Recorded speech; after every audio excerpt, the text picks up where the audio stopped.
History Spotlight, brought to you by HEC Media and the Missouri Historical Society. Hello, I'm Dr. Jody Sowell, president of the Missouri Historical Society in St. Louis, and this is History Spotlight. Holiday traditions in St. Louis have evolved significantly over time, reflecting the city's changing cultural landscape.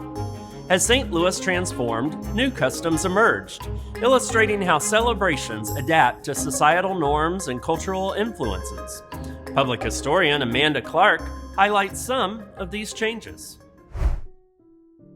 We tend to think of holiday traditions as just that. We do the same things that were done before. But of course, that is never true, and holidays are constantly changing, both the way we celebrate them and the holidays we celebrate. The way St. Louisans have celebrated Christmas and New Year's, for example, has drastically changed over time. During the colonial era, these two holidays directly reflected the French traditions of the early St. Louisans. Christmas was celebrated with a tradition known as Réveillon. Réveillon was a family breakfast served after midnight mass, which of course the entire village attended, including those that were enslaved. The foods served for Réveillon varied by the family, and it was really whatever the fanciest thing they personally could afford. Christmas Day would end with a large ball attended by, again, the entire village. The ball would open with married couples dancing a minuet.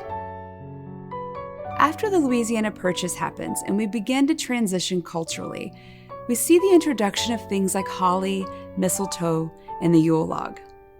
Christmas in the 20th century definitely looked different, with the introduction of the Christmas shopping season and the famous Christmas windows in the downtown department stores. Celebrating New Year's also looked very different.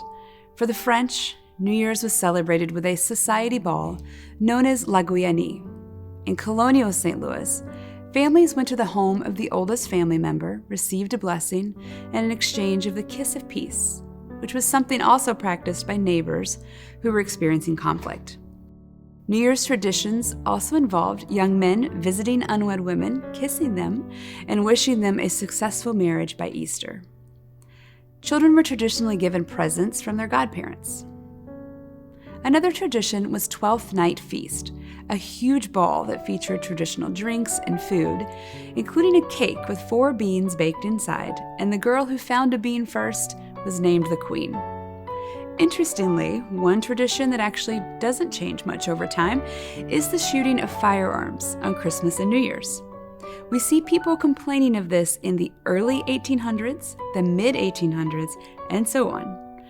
In 1874, we see an article in the paper noting that no one was killed on New Year's from celebratory gunfire, unlike the 12 people that died the previous Christmas from the same practice. In 1909, a local newspaper did an article predicting how we would celebrate holidays in 2009. Some of the predictions were true, like people living in tall buildings and devices that could project movies onto the wall. It also predicted we'd be flying everywhere and sending gifts across town via pneumatic tubes. Holidays will always be evolving and reflecting the mix of cultures and social norms of the time, and as we can see, it is impossible to know how future St. Louisans will celebrate and what they will celebrate. To learn more about the Missouri Historical Society, visit mohistory.org.